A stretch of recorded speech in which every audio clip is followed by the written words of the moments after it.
So, hello everyone, welcome back to my YouTube channel Set Time Bound Goal. This is Sandeep भैया और guys ये जो video है dedicated है जामिया के लिए। अगर आपको दिल्ली से बीटेक करना है और वो भी बहुत ही अगर आप कम पैसों में नॉमिनल कॉस्ट में 10 से 15,000 20,000 के अंदर अगर आप बीटेक करना चाहते हो तो you have to go for Jamia. अगर आपकी रैंक उतनी अच्छी नहीं है कि आईटी एनआईटी अच्छी ट्रिपल आईटी मिल पाए तो जामिया एक अच्छा ऑप्शन आपके लिए हो सकता है। अब सवाल ये आता है कि भैया जामिया में अगर अपने को एडमिशन चाहिए तो एडमिशन के लिए क्या करना होगा।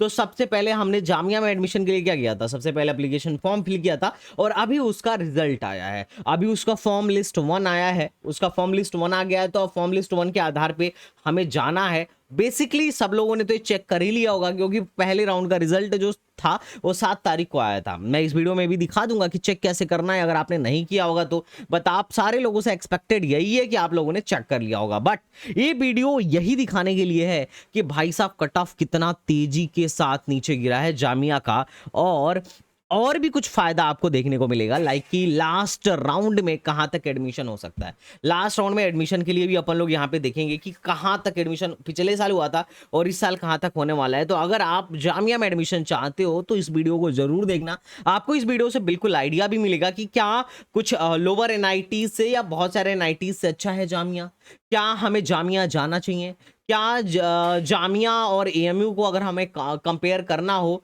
तो which one is better for us. तो इन सारी चीजों को क्या करने वाले हैं हम इसी वीडियो में देखने वाले हैं। तो आप सारे लोगों से यही रिक्वेस्ट है कि भाई साहब इस वीडियो को लास्ट तक देखो। कई लोग ये कह रहे होंगे भैया कहाँ गायब हो गए थे, मेरे तो धड़कनें थम गई थी कि संदीप भैया कहाँ चले गए, 3 दिन से वीडियो नहीं आई। तो गाइस थोड़ा सा मैं काम से गया हुआ था, बट इसीलिए मैं जिस दिन गया उसी दिन 4 वीडियो अपलोड करके गया ताकि तुम लोग आगे तक देखते रहो। बट डोंट वरी गाइस, अब डेली रेगुलर अपडेट के साथ वीडियो आती रहेंगी, आपको बिल्कुल भी परेशान नहीं होना है। तो चलो भाई पहले देखते हैं कि क्या करना है। सबसे पहले इस वेबसाइट पे जाना, अगर तुमने जामिया का चेक नहीं किया होगा तो, और यहाँ पे अपना कोर्स सेलेक्ट कर लेना बीटेक और बीआर्क। जैसे ही यहाँ पे करोगे और कैप्चा ऑप्शन डालने के बाद से यू विल गेट की ठीक है बीटेक का 7 तारीख को रिजल्ट आया था और कौन कौन बच्चा सेलेक्ट हुआ है उसका तुम्हें यहाँ लिस्ट दिख जाएगी। अब ये लिस्ट देखने के बाद से तुम यहाँ पे सबका कटऑफ भी देख सकते हो कि किसका कितना कटऑफ गया है। ठीक है, you will know each and every points here कि किसका कहाँ तक कट ऑफ गया है। तो ये बात तो ठीक है, कट ऑफ की बात तो ठीक है, और किसका किसका नाम है आपको सिंपल आपका अपने जेईमेन के रोल नंबर और जामिया के एप्लीकेशन आईडी से मैच करना है। जिसको जो मिला है वो मिला है, खत्म बात, उसका सीट हो गया। अब आगे क्या करना है पहले मैं ये समझा देता हूँ 1 मिनट के अंदर। जैसे ही आपको सीट मिले आपको कुछ नहीं है, कुछ परेशान नहीं होना है, आपको कुछ परेशान नहीं होना है। सबसे पहले ये है कि आपको रिपोर्टिंग के लिए ट्रेन की टिकट बुक कर लेनी है। 17 से लेके 20 के बीच में, मैं तो कहूँगा 17 को ही पहुंच जाना। 17 से लेके 20 के बीच में आपका एडमिशन होना है। उसके लिए आपको जाना होगा office of dean faculty of engineering and technology, मतलब इंजीनियरिंग कॉलेज में जाके पूछ लेना भैया एडमिशन कहाँ हो रहा है, खत्म बात। 17 का टिकट करो, निकल लो। 1 बजे तक डेली 1 बजे तक आपका एडमिशन होगा, डेली 1 बजे तक। और एडमिशन के बाद भाई वहां जाओगे ना तो पहले एडमिशन होगा, फिर उसके बाद क्या होगा, बैंक से जाके पेमेंट करना होगा, तो उसमें भी लाइन लगी रहती है। तो थोड़ा सा लंबा प्रोसेस होगा। तो पहले ऐसा नहीं कि तुम वेट करना कि मैं तो 20 को जाऊंगा, नहीं नहीं, तुम 20 को मत जाना बच्चा, तुम पहले ही चले जाना। ठीक है, अब है कि जा तो चले तो हम जाएंगे सर, लेकिन क्या है कि क्या क्या लेके जाना है। तो मैं पहले तुम्हें बता देता हूँ। पहले सबसे पहले जेईमेन का स्कोर कार्ड, जेईमेन का एडमिट कार्ड, जामिया में जो तुमने रजिस्ट्रेशन किया है उसका रजिस्ट्रेशन फॉर्म, और 6 रिसेंट फोटोग्राफ। क्या भाई 6 रिसेंट फोटोग्राफ लेके जाना, या जो तुम्हारा एडमिट कार्ड में लगा हुआ है ना वो तुम लेके आ जाना, वो 6 फोटो कॉपी। ठीक है, उसके बाद से proof of passing on qualifying examination with original marksheet, मतलब कुल मिला जुला के तुमको 12th का और 10th का लेके आना है। ठीक है, स्कोर कार्ड तो तुम जेईमेन का लेके आ ही रहे हो। उसके बाद से क्या है, 10th का 12th का लेके आने के बाद से अब 10th तुम्हारा डेट ऑफ बर्थ के लिए हो जाएगा, और 12th पास आउट करने के बाद ही तो ग्रेजुएशन में एडमिशन होता है। तो 12th भी मैंडेटरी है और आपके पास ओरिजिनल होना चाहिए। और ध्यान रखने वाली बात यह है कि ओरिजिनल मार्कशीट ये लोग जमा करवा लेते हैं। तो आपको ये दिक्कत होगा कि भैया आगे कहीं और एडमिशन लेना हो तो वहाँ फिजिकल रिपोर्टिंग में जाने के लिए आपको यहाँ से सीट कैंसिल करवाना होगा, फिर आपका ओरिजिनल मार्कशीट वहाँ जाके मिलेगा।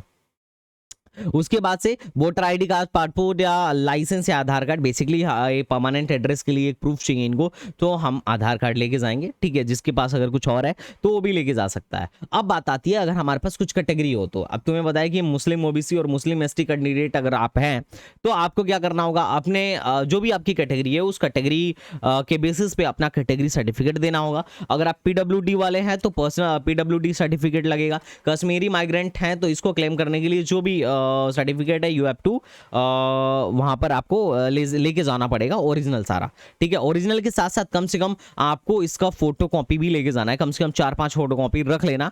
और मे बी कि वहाँ सेल्फ अटेस्टेड भी मांगा जाए, तो सेल्फ अटेस्ट मतलब वहाँ पे तुम्हें साइन कर देना होगा। तो फोटो कॉपी लेके जाना है और प्लस ओरिजिनल लेके जाना है, और फोटो कम से कम 6 लेके जाना है। हम लोग तो 10-10 लेके जाते थे।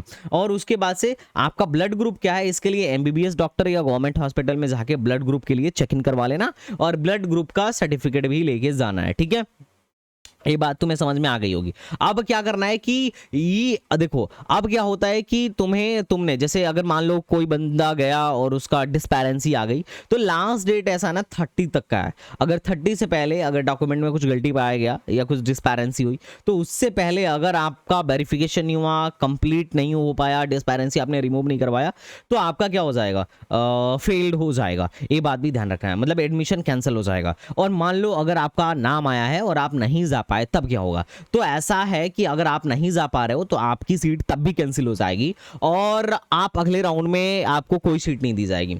और इसमें मिला आपको सीट कैंसिल, आपकी सीट कैंसिल हो गई। अब आप एक तरीके से काउंसलिंग से बाहर हो गए, कोई रिक्वेस्ट नहीं हो मतलब कोई भी सुनवाई नहीं होगी कि भैया मैं पेमेंट नहीं कर पाया था, सर मुझे ले लो, मैं अब पेमेंट कर रहा हूं या मैं अब आ जा रहा हूं, कोई बात नहीं। हर साल ऐसा होता है कि बहुत सारे ऐसे बच्चे होते हैं जिन्हें पता नहीं चलता है कि कौन सी लिस्ट कब आ रही है। अब पहली लिस्ट आती है तो लोग ऑलमोस्ट सबको पता चल जाता है, दूसरी आती है तो भी पता चल जाता है। लेकिन जब धीरे धीरे इंसान का वो टूटने लगता है, सबर टूटने लगता है, तो 4वीं आई, 5वीं आई, 6वीं आई, पता ही नहीं चलता है लोगों को।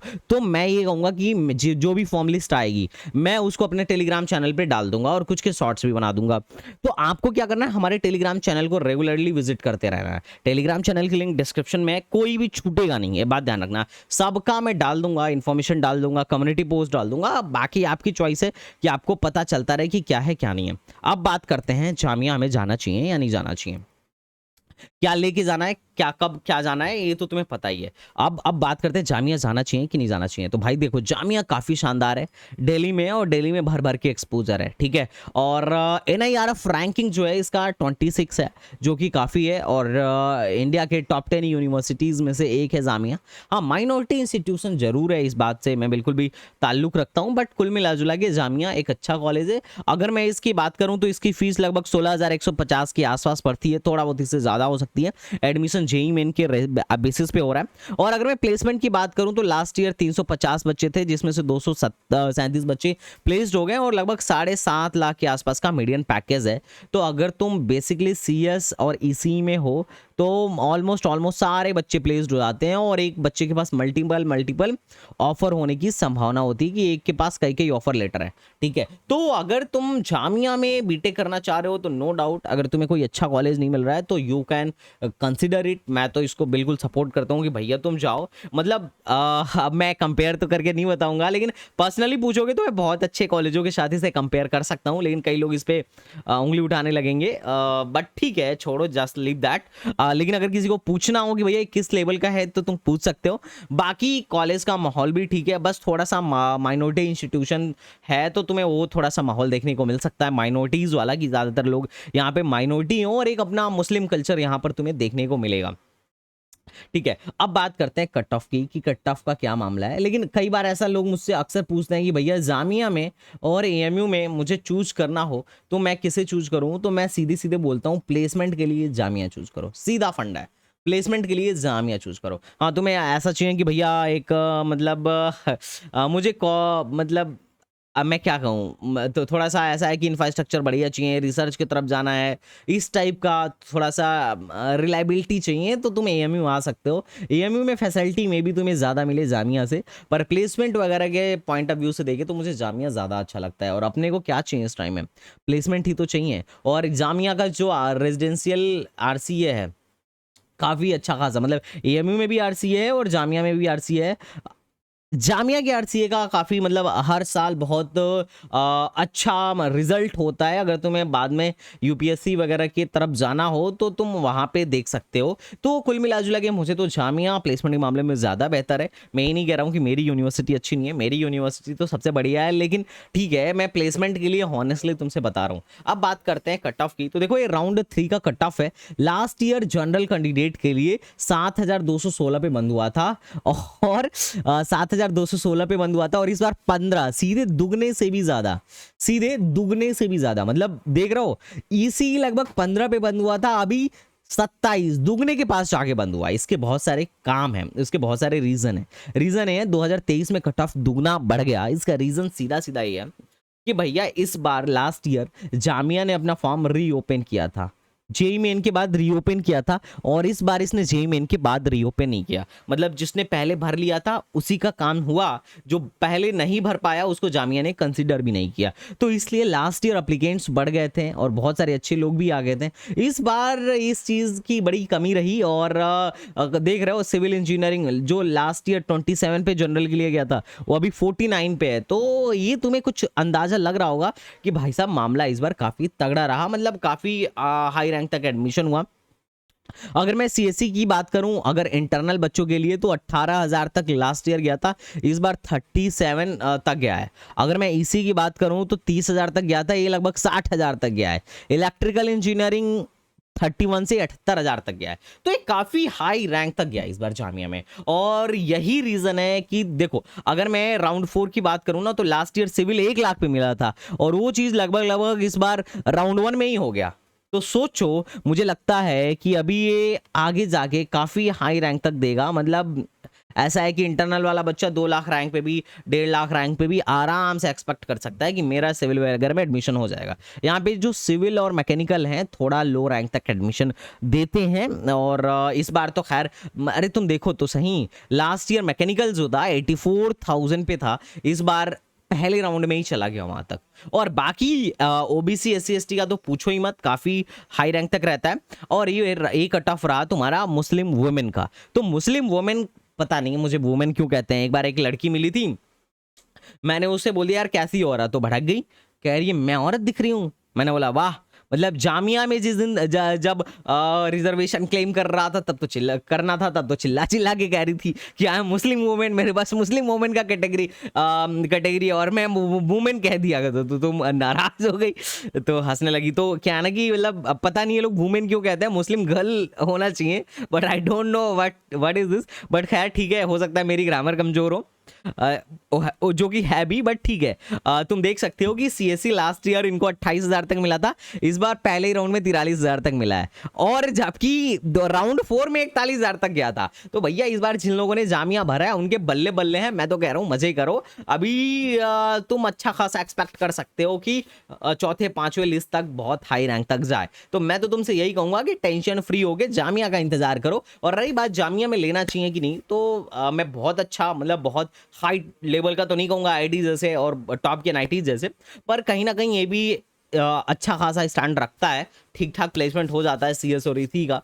बाकी तुम्हारी चॉइस है, तुम्हें जहां अच्छा लगे। अगर जामिया से रिलेटेड या एएमयू से रिलेटेड कोई भी इंफॉर्मेशन अगर आपको चाहिए हो तो आप बिल्कुल हमसे पूछिए, बेझिझक होके पूछिए, हम पूरी इंफॉर्मेशन आपको एएमयू और जामिया के से रिगार्डिंग आपको प्रोवाइड कराएंगे। बाकी आपके मन में जो भी डाउट हो पूछते रहिए, संदीप भैया आपके आपके साथ हैं। तो चलिए मिलते हैं किसी नए वीडियो में, तब तक के लिए बाय बाय, टाटा एंड जय हिंद।